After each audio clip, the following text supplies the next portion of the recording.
Photo काढणारे जे photo काढा. श्रेया सचिन खांडे यांची ट्रॉफी राहिलेली आहे ती घेऊन जायचे.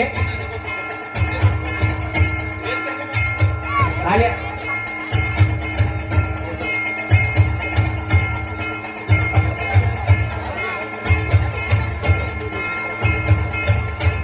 श्रेया सचिन खांडे घेतलं का.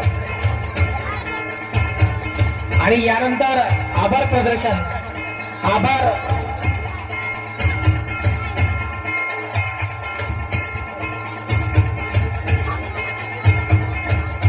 आणि हलगीवाल्यांचा सत्कार करा वाजवत. खरंच खूप छान साथ दिली यांनी. नावं सांगा. काय धरा शिवतेज लोखंडे आणि